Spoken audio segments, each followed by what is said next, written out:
Hey girl, hey, welcome back to Me versus Me with your host, Nocebo. Of course, to my returning listeners, thank you so much for coming back. It means the world to me that I can share my experiences with you. You are the real MVPs, and I hope you stick around. If you and you'll be passing by, welcome, and I hope you're here to stay too, because we'll be discussing all things mental health, self improvement, and finding strength through faith. Don't forget to download and share, and also follow the show. Thank you so much for coming back. It's been so long, you guys. I know it's been so long, and I can't believe this is the first episode, and it's literally August. I am a very, very bad host. I know. I do apologize. I had to move from the other city I was living in. I'm still in South Korea, but I moved from Daegu to Suwon. I'm much closer to Seoul now, so I'm a real city girl now. And I told them when I was job hunting, I do not want to be in the rural areas. But yeah, I'm so much happier at my new job. Just my old job, really. I was happy until I wasn't happy. But what's funny is that my intuition, before I was unhappy, before anything happened, it was like, you better start applying for a new job. And I listened to it because I'm like, but it's fine here. And everyone is like, but you're okay there. Why do you want a new job? And I'm like, I don't know. And I just followed my intuition. And then closer to the time when my contract was ending, things just changed and they were horrible. And I'm like, yep, this is exactly why I had to leave, even though I didn't know in the moment. So do listen to your intuition. But I'm so much happier now. I'm so much better. I think I just lost my spark for a bit and I needed to come back to myself so that I could come back to you guys, because I really, really value my podcast and the people who listen and my listeners. I value all of you. So I really like being the best version of myself. Not every time. I'm not going to be always my best when I'm here. But I like coming back when I'm feeling so much better and, I can just really share what I need to share. Yeah. But yeah, those are the vibes. Anyways, I'm happier. And yeah, I forgot what I wanted to say. I forgot. Okay, yes. Today I want to speak about maintaining friendships in your 20s when you're going through challenges. Since I was also going through challenges, that's why I want to speak about that. And of course, I have a story before I start. So one of my friends is born in July. And my voice, I'm trying to get used to this again, guys. She had her birthday and I set a reminder for her birthday. But that specific day, my mom had court because of the house, and it's just a long story. And then my other reminders, here's the issue. I still would have wished her. The issue is that I'm so forgetful, and then like all my other reminders were on top of her birthday. Like her birthday went under, and then my daily reminders came on top. And when she was like, "Thank you for the birthday wishes," that night, I was so disappointed in myself. I was so mad at myself, especially because I was like, I set a reminder so that I wouldn't forget. Okay. So then I wished her a happy birthday. I think it was the next day because of the time difference, yes. I wished her a happy birthday and everything. She's like, thanks. And I hate a sorry as person, excuses all the time person. So I'm like, let me just wish her a happy birthday and keep it moving. But then, like, after she said thank you, I'm just like, oh, I'm like, I forgot. I felt horrible. And I'm like, look, I really did set a reminder and everything. And she was like, so chilled. She was like telling me how when she was in high school, so she's a few years younger than me, when she was in high school, and it was my birthday. She didn't realize it was my birthday. She was struggling with university applications, and then she like texted me, and I still helped her even though I was probably busy. And I'm saying probably because I don't remember this. She does though. And then she was like, "Oh, she didn't acknowledge it was my birthday." And then I still helped her with university applications, and she was so stressed. And when she realized the next day that it was my birthday, she felt so bad and stuff. And it's like, you still helped me even though it was your birthday. And, sometimes you really forget the way we impact people, negatively or positively. So, yeah, because it wasn't happening to me directly, I guess I don't necessarily remember it. But if I was like holding a grudge against her, then maybe I would have been like, she forgot my birthday, but it was so long ago and I don't really remember.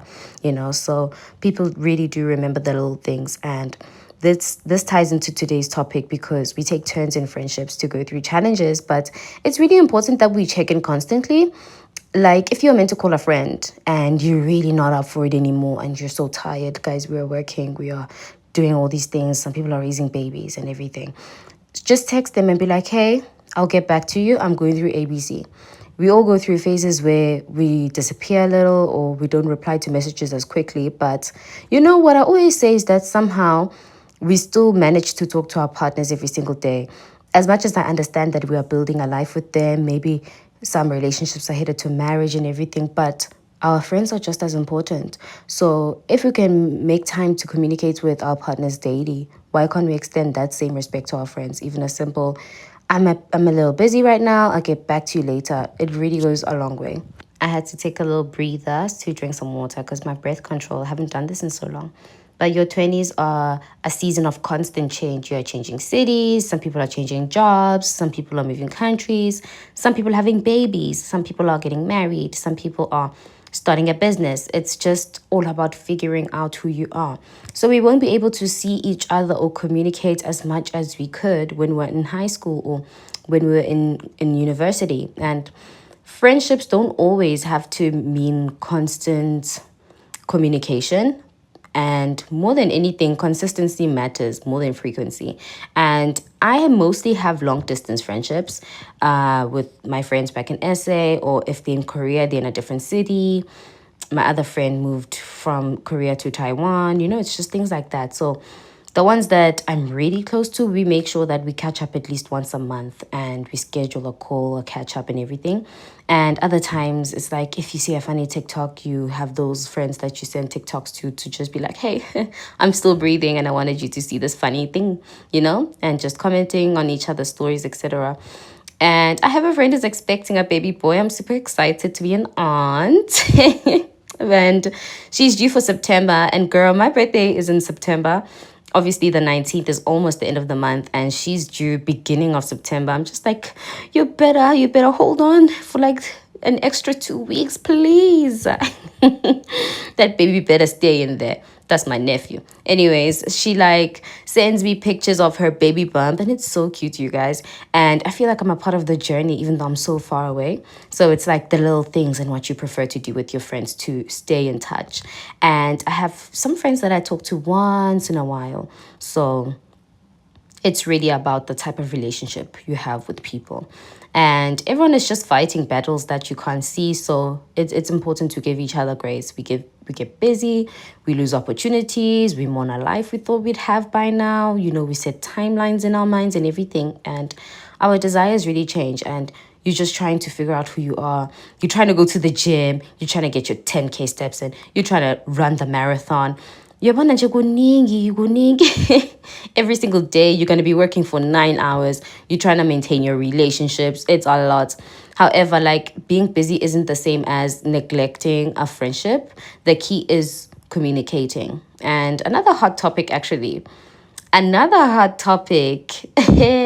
that we take turns winning and losing. Unfortunately, such is life. We won't win or lose at the same time. And I remember on this other podcast, I don't really remember the words that what she said exactly, but it was such a valid point. It was years ago, and it really got me thinking more than anything. She was going through like one of the hardest seasons in her life. She had dropped out at school, and at that time one of her closest friends was graduating and thriving, and she passed really, really well.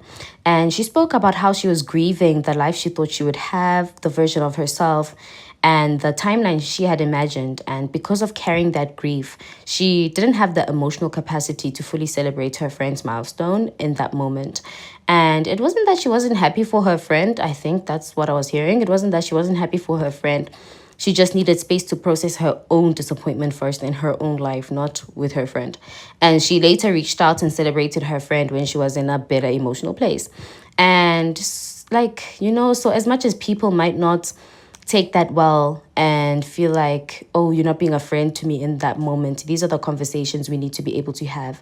If someone doesn't understand that and feel like you didn't celebrate a huge milestone with them, and they feel like you were being a terrible friend, that's a valid point too. It's really valid. That's like, it's how they feel, and there's always two sides to the story, and you could be on the other side next time. So I just believe in communicating more than anything. However, I also do believe in friendships. We need to carry each other through all the seasons. If you're winning and I'm currently losing, I need to be able to put my feelings aside and celebrate you, and vice versa, because like, that's what I'm saying. We could be on either side. And any futhi that I always say is that it's very nice to say, in theory, you should do this, you should do that.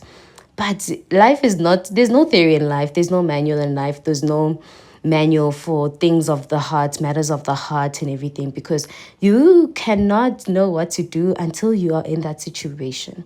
We are so quick to be like, if I were in her shoes. And once you get in her shoes, you're like, these are big shoes to fill. And I think this year, I got constantly humbled when it comes to like different situations. I'll see a person doing something and I'll judge them. I'm not gonna even lie. And then 2 months later, I'm going through the same thing and I'm like, I should have kept my mouth shut. So it's really important to just remember that once you go through something, then you'll be able to fully understand that. Through grace and understanding, learn the difference between a friend who needs space and a friend who's stopped investing in the friendship. So yeah, you better jot that down. No further explanations needed. No further explanations needed. I am going to repeat that. Learn the difference between a friend who needs space and one who has stopped investing in the friendship. Okay. But yeah, so some key points that I do kind of want to talk about. I am no expert. These are things that I have learned from my own personal experience in my life with maintaining friendships and living so far away from most of my friends. The first one is to learn each other's communication styles. So some of my friends prefer calls, some prefer long voice notes. Yeah, some send them a voice notes. Uboni voice notes here 30 minutes. And I'm just like, my sister, send to my porisa to make a piano song. That's the TikTok I saw. Uguti, if you send me a voice note here 4 minutes or 10 minutes, please send it to my porisa. Let's just make a piano song at this point. But yeah, some prefer calls, voice notes, some prefer texts, some prefer, I don't know, just different things. Just, yeah. So it's really important to meet each other halfway.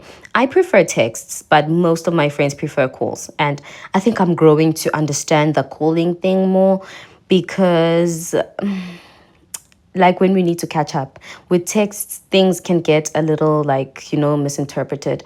But like daily, I do prefer texts. I'm not gonna call all the time. So with my friends, what we do is that we text throughout the month. Hey friend, you prefer texting, let's text throughout the month.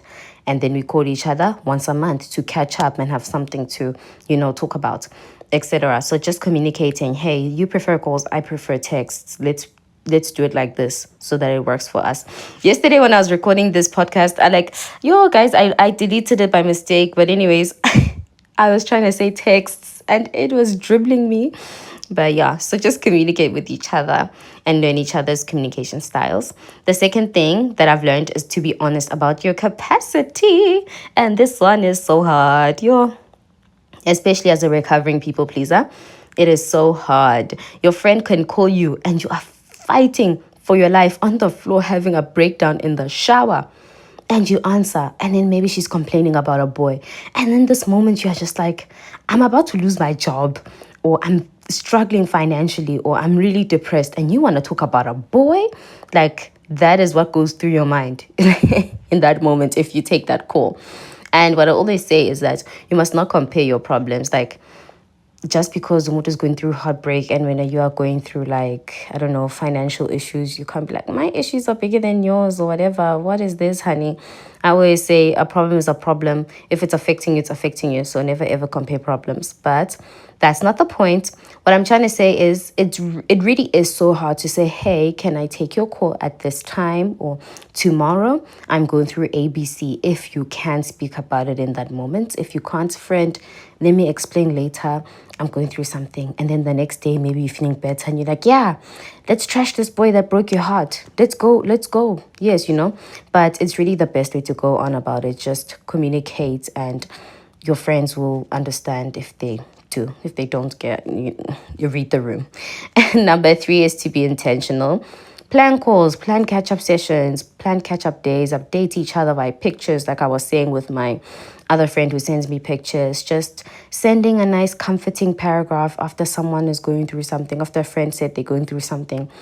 Check up on them. Hey, how's your foot? You said you sprained your ankle. How are you doing? Last time we spoke, you were really sick. How are you feeling?